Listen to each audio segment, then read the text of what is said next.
La primera idea para la existencia de este libro se remonta quizá a 76 o 77 años, cuando los protagonistas de los hechos que voy a relatar nos decían a los niños: prometan que cuando sean grandes van a escribir esta historia. Con el propósito de cumplir esa promesa y el compromiso de develar su escondida memoria para la vida del país, comencé a escribirla 50 años después. Acudí entonces a las pocas fuentes secundarias que pude conseguir y a los testimonios de algunos veteranos, o a sus hijos, hermanos, nietos o amigos, y recibí relatos, historias antiguas, fotografías, hojas amarillentas de periódicos y un brazalete rojo con 3 ochos que los obreros usaron en la huelga de las bananeras.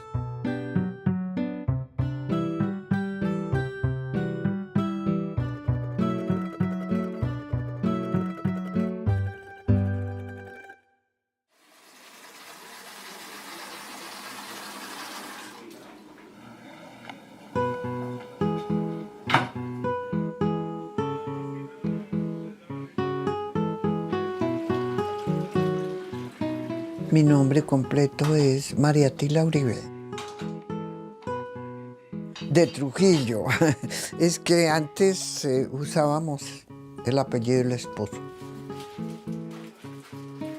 No, una señora común y corriente colombiana, del montón, nada especial.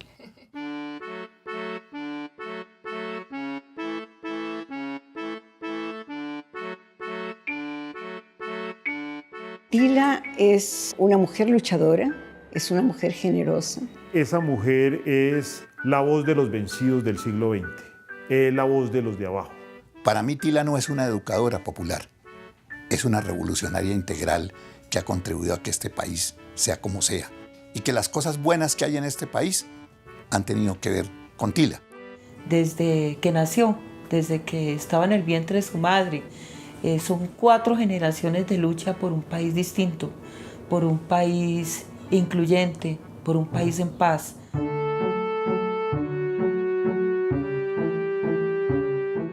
Mi padre fue Tomás Uribe Márquez, mi mamá Enriqueta Jiménez Gaitán. Cuando me desperté hacia la vida siendo niña, encontré un hogar realmente ideal. El cariño que se tenían Tomás y Tatica, como él le decía, era muy grande y era una casa llena de paz, llena de felicidad después de que habían pasado los años 20 tan crueles para ellos y tan difíciles de la época de cárceles y esa época terrible que yo definí después en uno de los libros.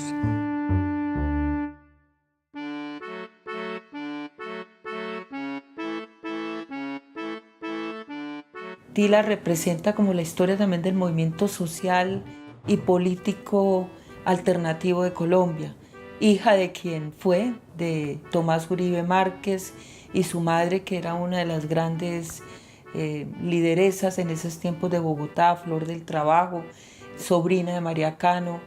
O sea, creció en un momento de luchas muy importantes para la historia de nuestro país y para la izquierda colombiana. ¿Qué era lo que quería saber del mueble? ¿Que quién se había sentado aquí? Pues yo creo que aquí se sentaron buena parte de los socialistas, de los años 20. Resulta que el Partido Socialista Revolucionario va a surgir con mucha creatividad en 1926. Era un movimiento además plural, no era un movimiento cerrado, sino que allá habían antiguos liberales que habían peleado en la guerra de los 1000 días, había pues también socialistas inspirados en la Revolución Rusa, estaban los indígenas, estaban también los negros, estaban los intelectuales. Ha sido el momento más importante de la izquierda colombiana, el único momento de unidad. Todo el movimiento sindical en todas partes del mundo y en Colombia pues tenía esa conciencia social de unas desigualdades de clase, de una necesidad de mejores condiciones. La década del 20 fue como el inicio, el principio, los pasos así más importantes, más ricos. Fue para toda esa parte de la población colombiana descubrir que había otra posibilidad diferente a que lo maltrataran día y noche. Mire, pero es una fotocopia de mamá, está aquí, y María y Elvira Medina. Está en el libro. Mamá, la primera vez que ella se encuentra frente a frente con algo que no conocía, con una manifestación, fue un 1 de mayo en la Plaza de Bolívar. Ella decía que las únicas agrupaciones que conocía eran las procesiones, porque había sido muy, muy católica. Pero su miseria, su pobreza y muchas cosas que ella vio la llevó a pensar, no puede haber un Dios que me mande todo esto. ¿Por qué? ¿Con base en qué? ¿Qué yo he hecho? Ella contaba que eso fue como el despertar de ella.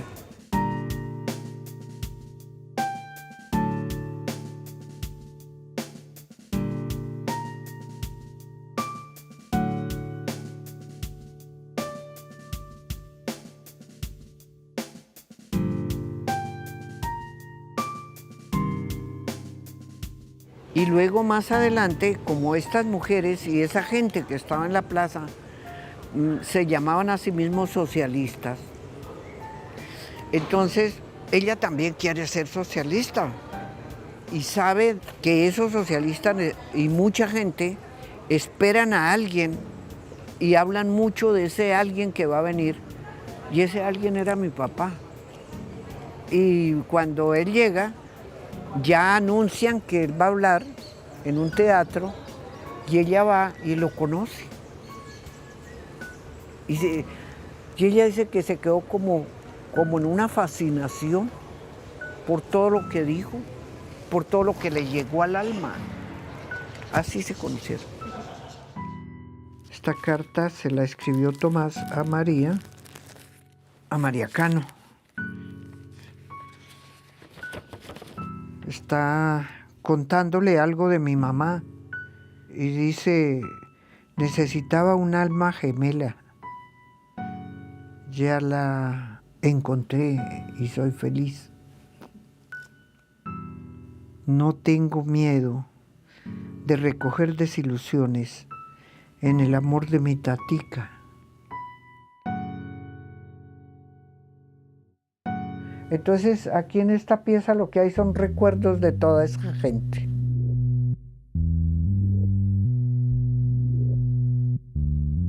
Fue tan hermosa esa parte de la vida que puede ser hasta un riesgo para unos niños cuando es tan dulce la vida, cuando está tan llena de amor, porque al correr la vida los golpes son muy duros.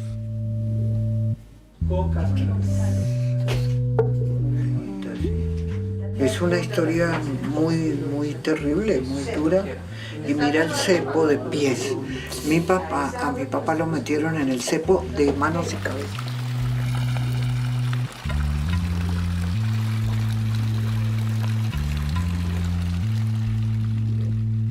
Estamos en el Museo Nacional hoy, pero antes de 1948, esto fue el Panóptico, esta fue la penitenciaría, donde se traían a quienes se suponía la gente más peligrosa. A este sitio trajeron en 1929 a Tomás Uribe Márquez y a muchos de los socialistas revolucionarios de los años 20.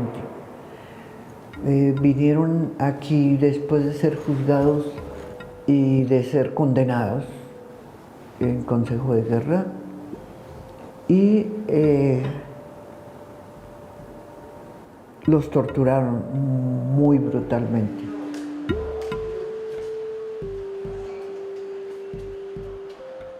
De un lado, ellos intentaron una insurrección que fracasó, que tuvo como gran acontecimiento la huelga de las bananeras.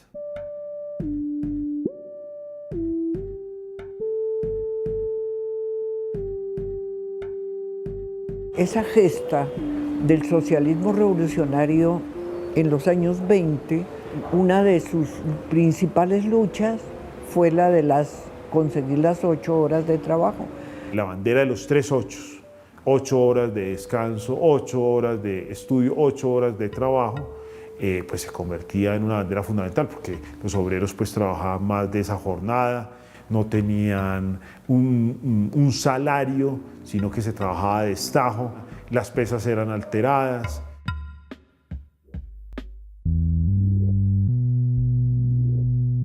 Lo que los jóvenes no saben es cuánta cárcel, cuánto dolor, cuántas angustias de cuántas familias para poder conseguir esas 8 horas en Colombia. Obviamente, como no se conocía esa historia, pues la gente creía que las 8 horas de trabajo eran como por generación espontánea, que así era porque así era. En el mundo no. Así fue porque la lucha fue muy violenta en Colombia y en todo el país, en todo el país. En aquel entonces hubo una masacre que nunca se sabe cuántos obreros masacró el gobierno. García Márquez en 100 años de soledad dice fueron como 3.000 y ese número fue el que se quedó en la memoria colectiva, el de la literatura. La acusación principal fue rebelión, pero fueron muy torturados, tanto que el paso por aquí de Tomás, de mi papá, posteriormente lo mató.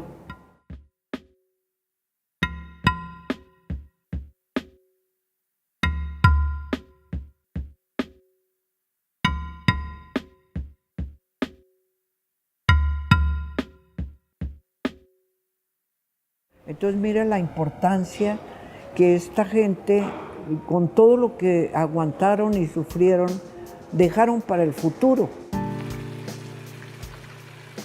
Hoy tenemos historia y hoy tenemos conocimiento de cómo en el país viene a darse esa reivindicación gracias a que ellos en ese tiempo de los años 20 la iniciaron. Entonces esa historia se olvidó. Es decir, se olvidó por la represión oficial y se olvidó por la orientación de la Internacional Comunista. Y fue María Tila la que lo rescató. Era como una deuda que tenía con su papá, pero en su papá se representaba la historia del país. Tila es un testimonio de vida y es un testimonio porque acudir a ella es justamente entender qué pasó a principios del siglo con la construcción del movimiento sindical y social y popular en este país, cómo emergió la izquierda, y es un poco decir que tenemos una historia de larga duración en la vida de Tila. Siempre nos inculcaron que nuestra familia era una familia de ideas progresistas, que se había siempre movido contra el oscurantismo, por las ideas de la Ilustración, por la justicia social, por la igualdad. Siempre había esa referencia a ser parte de gente comprometida con el país. Yo recuerdo que la casa siempre estaba llena, siempre estaba llena de gente que estaba planeando cosas para cambiar el mundo, soñando con cambiar el mundo y hablando de lo que había que hacer cada día para ir transformando ese mundo. Yo he llegado a los 75 años y 50 años de casado. Y me pregunto, ¿a qué hora? ¿Cómo? ¿Qué fue lo que pasó? ¿En qué circunstancias? De inconsciencia. Abuelito, para que les cuentes cómo se volvieron novios. ¿Quiénes? Pues ustedes dos. Cuando fuiste a entregar los periódicos a la casa. ¿Cuándo me de mi capturó? abuela. Sí, ¿cuándo te Cuando lo agarró? agarraron. ¿Cuándo Tatica te dio las referencias? Cuando la abuelita. Tila estaba con unas amigas y yo estaba en la parte de abajo por la movilización que había por el asesinato de Gaitán. Se equivocan si creen que a esta raza colombiana la puedan barrer. Que nos hablen de esto los candidatos de la oligarquía a los pueblos. Y en esas circunstancias nos conocimos, caminamos un poco y simpatizamos. Y ahí principió el noviazgo, que fue muy corto, fue aproximadamente de unos 9 meses. Y ya nos casamos y vino toda la época de dificultades iniciales hasta salir adelante. Entonces ya cambió toda la vida, cambió también al principio mucha pobreza, porque Francisco pues era una persona que no tenía dinero y yo tampoco, yo acababa de salir del colegio. Bueno, como pudimos, lo hicimos, él se dedicó a la fotografía, él le gustaba mucho, lo hacía muy bien. Esta foto es una foto que hicieron Tila y Francisco cuando tenían este trabajo de fotografía. Y la fotografía continúa ahí, mostrando lo que muestra la fotografía, pero también mostrando este acabado, este hacer de la mejor manera para poder construir y determinar procesos. Porque Tila y Francisco no solo tuvieron sentimientos y pensamientos, sino también tuvieron manos para hacer cosas bellas. Porque hay que tener manos para hacer cosas bellas para poder hacer revoluciones.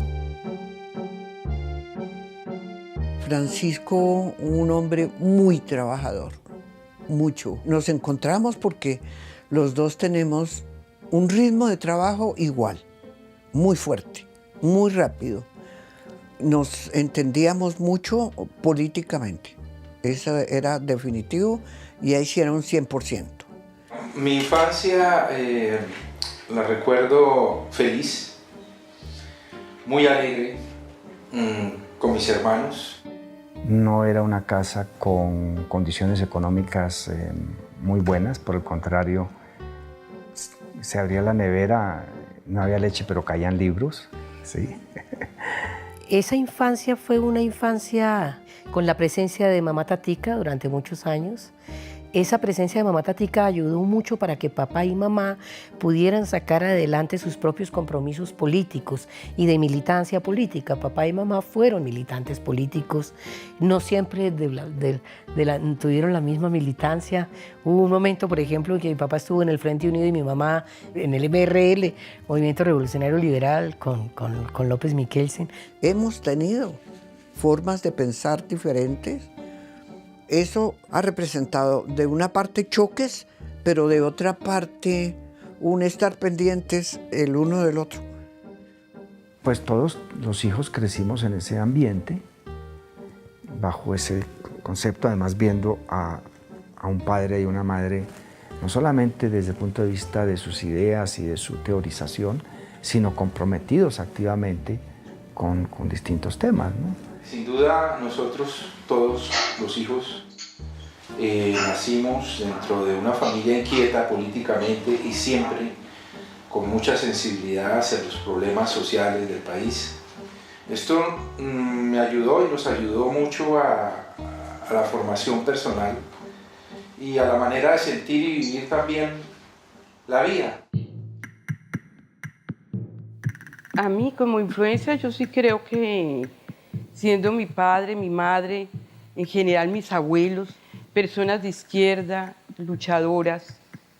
De alguna manera, como te digo, eso influye. Nosotros somos, bueno, yo particularmente también soy una persona de izquierda y también como muy entregada como a las justas causas. Y creo que eso puede ser influencia de ese ambiente familiar, de mi padre, mi madre, mis abuelos, el ambiente en general.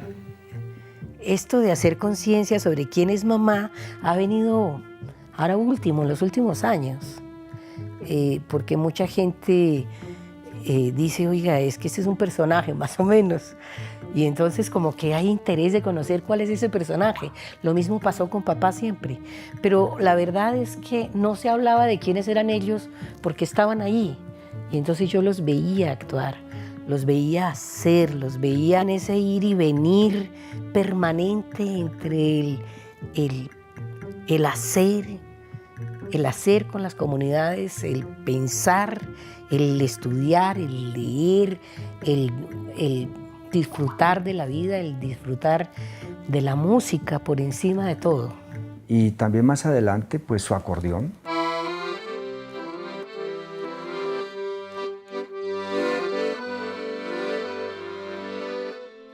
Cuando mi madre me estaba gestando, aprendió a tocar acordeón.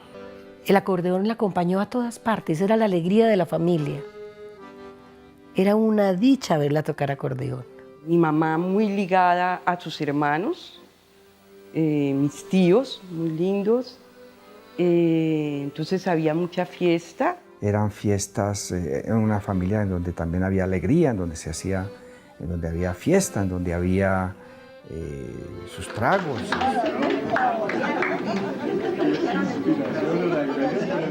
Y en otras circunstancias, ya no de fiestas, sino de temas sociales. Mucha gente que venía a casa para leer, para discutir sobre la vida política del país. A mi casa llegaban personajes. Muchos de ellos fueron asesinados en un país en donde no es posible disentir, en donde no es posible pensar distinto. Yo desde que conozco a mis padres los he visto siempre en la militancia política, desde que yo tenga uso de memoria. Y por ende, pues también de alguna manera algunos sufrimientos que conlleva ese compromiso que ellos tenían ya con las causas sociales. Eso obedecía a una época muy fuerte que se vivía en Colombia. Una época de represión terrible, de matar estudiantes. No más que salían a la calle a pedir algo, a decir algo, ya les echaban bala. Estamos hablando de una época en donde estaba la influencia de la Revolución Cubana y del Che Guevara. Pero también estaba el tema del Vietnam, pero también estaba el tema de Allende y lo que pasó en Chile. Para que el cobre sea para los chilenos. Esos años 60 nos marcaron brutalmente, luego por la aparición de Camilo Torres. Lo que me hace fundamentalmente sacerdote es hacer que mis hermanos se amen entre sí en una forma eficaz. Y yo creo que la eficacia del amor... En la casa de él, precisamente, en su apartamento, cuando yo estaba ahí, cuando él llegó, había un grupo de gente que fue cuando nos dijo, bueno, ¿quién va a alfabetizar? Esos son los recuerdos que yo tengo. Mamá saliendo al trabajo alfabetizador en el sur de la ciudad. Mira, estas son las cartillas, las alfabetizadoras. Esta alfabetización dio casi 400 alfabetizados en Bogotá. Pero esta otra alfabetización casi llegamos a 1000, la de la NUC, esto fue con la NUC.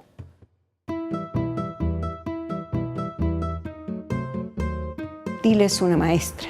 Es una maestra que habla, que transmite información, pero que enseña con el ejemplo. En toda su vida lo que ha hecho es enseñar. Enseñar a partir del afecto, de la sencillez, de la justicia. Enseñar. Antes yo no leía, hoy ya puedo. Estoy leyendo con mi nieto. Yo vencí el miedo. Estudio, entiendo, pienso y leo. Ahí está claro, entre más ignorancia haya, más fácil manejar a la gente. Entonces, ¿qué conviene? Mantener la ignorancia. Entonces, ¿qué es lo peligroso? La educación, la alfabetización. La primera alfabetización que yo hice no tenían nada, no teníamos nada. Entonces nos inventamos una cosa que se llamaba el tendedero pedagógico, que consistía en templar cabullas de un lado a otro y poner ahí papel si había, papeles ahí con las letras, con las ideas, con todo. Entonces así fue como se hizo esa alfabetización.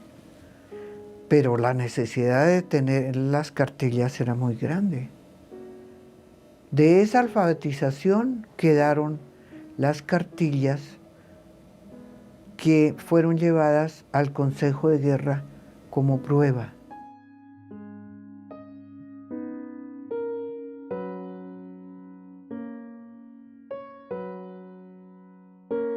Esa alfabetización la elaboramos en Medellín. Cuando me vine a Bogotá, 2 o 3 días después fue cuando el ejército llegó a la casa y nos llevó a Francisco y a mí. Ahí fue cuando se llevaron el baúl con la historia de los años 20 y de la zona bananera y de todo eso.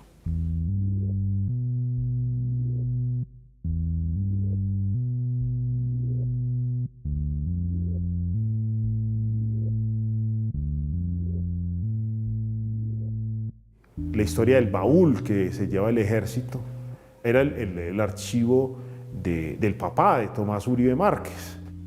Entonces todo ese baúl tenía la historia guardada ahí. Y mire, ¿historia de quién? De Tomás Uribe Márquez, de María Cano, de Maecha, de todos los socialistas de la época. Y entonces cuando sacaron las pruebas, cuando tocó conmigo, me sacaron las cartillas. Y ahí estaban las pruebas de la peligrosidad.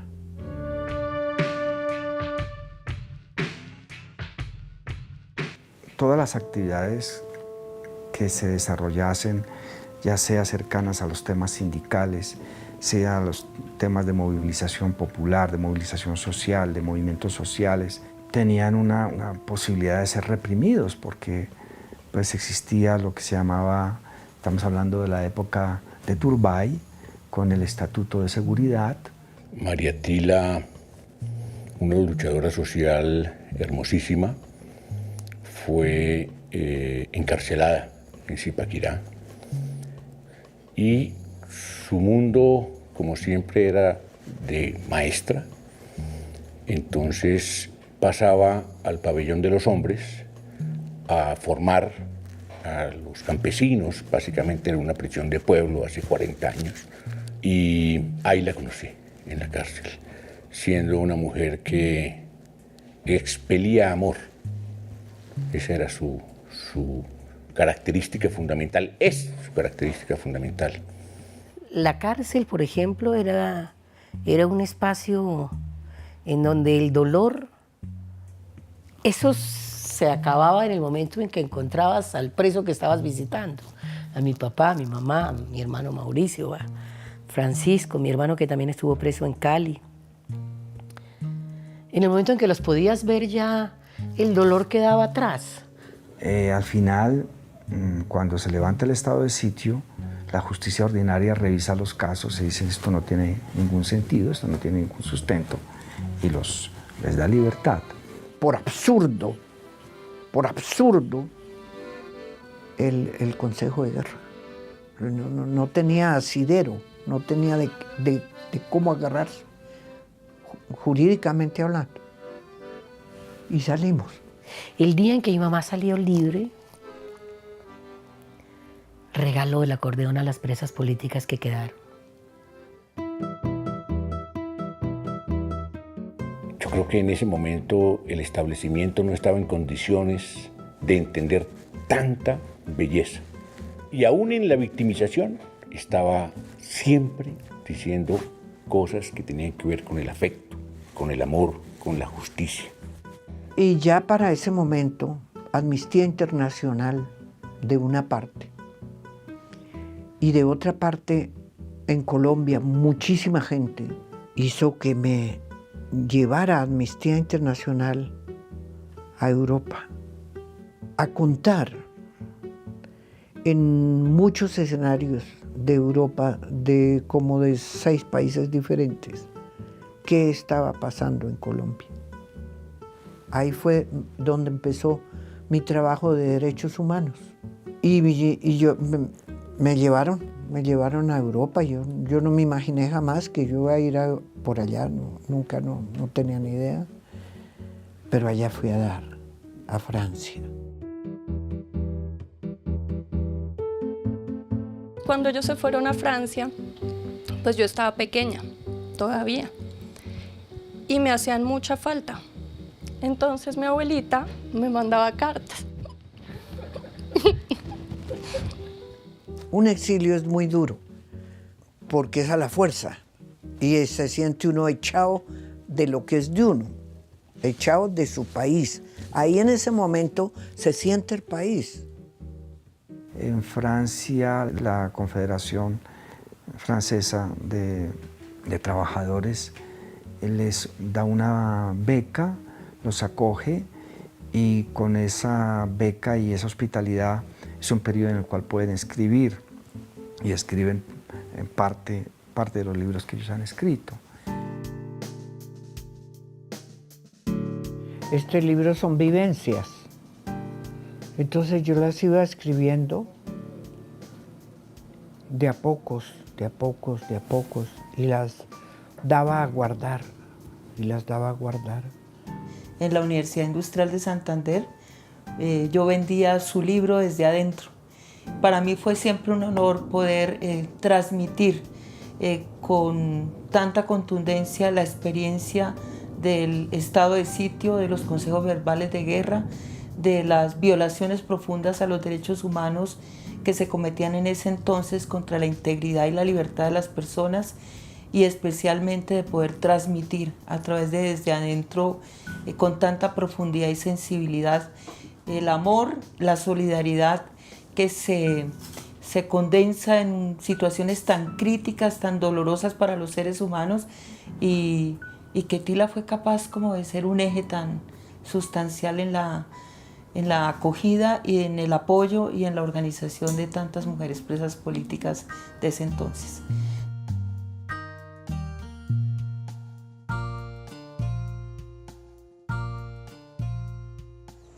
Y ya después hice un trabajo más largo en Managua, en Nicaragua. En Nicaragua mi madre trabaja con Fernando Cardenal, que es sacerdote, ministro de la Educación, y se vincula a la campaña nacional de alfabetización.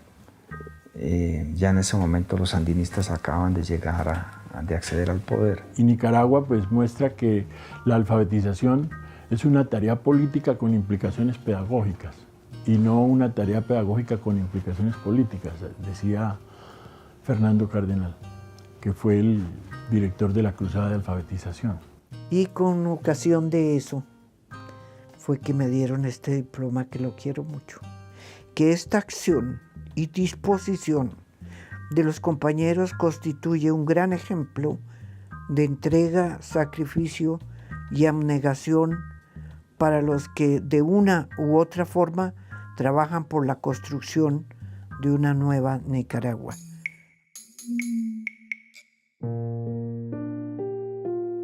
Ya en ese momento yo dije, yo me vuelvo a mi país, pase lo que pase. Estuvo de acuerdo Francisco, dijo, sí, nos vamos nuevamente para Colombia y volvimos a Colombia.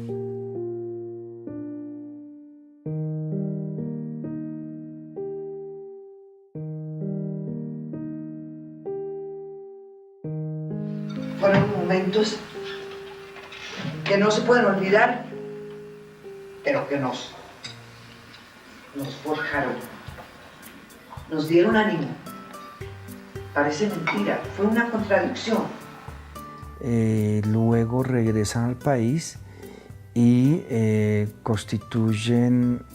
conforman una corporación que se llama Centro de Estudios del Trabajo. Y allí pues hay un trabajo, Francisco, mi padre, por el lado de todo lo que significa las mejores condiciones de seguridad industrial para los trabajadores, y mi madre todo lo que tiene que ver con proyectos de desarrollo de los derechos de la mujer, de todo lo que tiene que ver con equidad de género.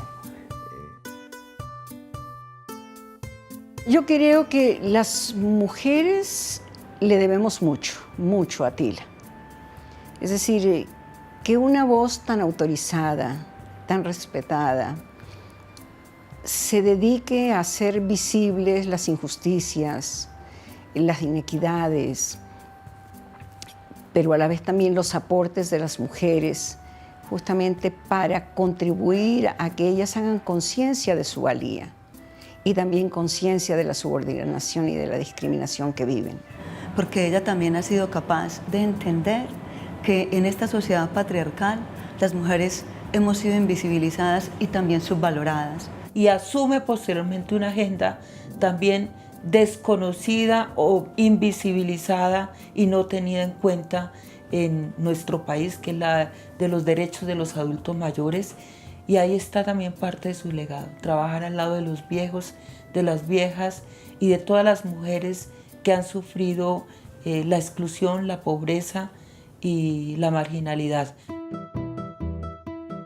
Estábamos ahí en una reunión y fue Francisco el que dijo, y a los que estábamos ahí reunidos, dijo, ¿ustedes no se han dado cuenta que nos estamos volviendo viejos? Y yo, ay, sí, nos estamos volviendo viejos. Pues es el momento de aprender a ser viejos. Y sobre todo, pues esas preguntas, ¿y qué va a ser de nosotros cuando seamos viejos? Y así empezamos. 20 años después, los acordeones son carísimos, hicimos una vaca para comprarle un acordeón entre muchos amigos y ya ha recobrado el acordeón, por supuesto no como fue en el pasado, pero sí con el amor que siempre le tuvo.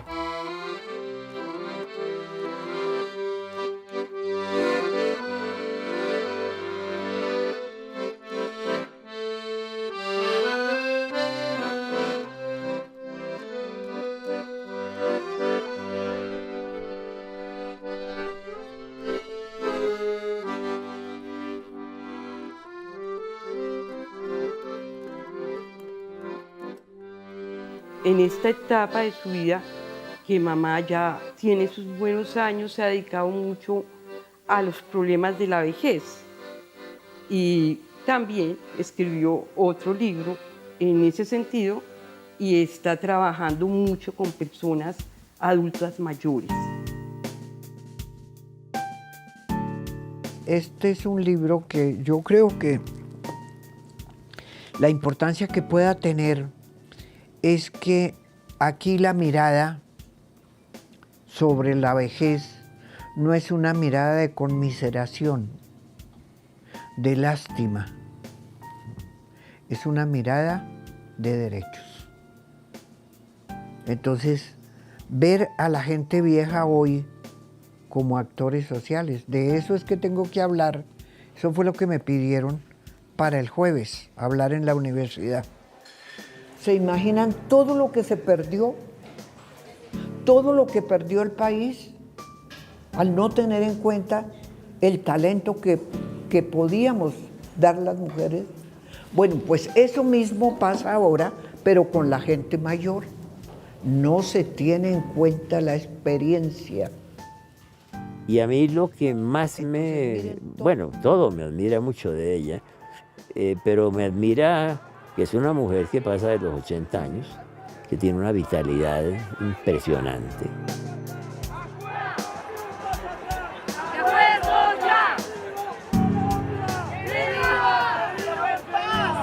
Me enseñó a entender que no hay enemigos, sino personas que piensan diferente. Me enseñó, por ejemplo, que era posible construir una sociedad pensando en la justicia. Y la justicia aparece después del amor. Sin eso no hay justicia. Y Tila es inconcebible si no la ve uno bajo el prisma de una luchadora social, una persona que ha luchado por cuanto grupo social hay. Ha pasado por la vejez, las mujeres, los estudiantes y siempre llevando un mensaje de vanguardia. Y que esos años escondidos que ella mostró con respecto a su padre, hay que mostrarlos con respecto a ella, porque ya no es una continuidad histórica, ella es una continuidad de vida, de producción, de transformación y de construcción. Cuando hay Tilas en la vida, hay esperanzas en los países. Por eso Tila tiene que ubicarse en lo que es una mujer, una esperanza. Por eso tiene que decirle uno siempre, gracias Tila, porque no solo has escrito, no solo has tejido, no solo has organizado, sino que has amado en ese sentido que Camilo dijo. El único tesoro que cambia el mundo es un amor sincero y eficaz.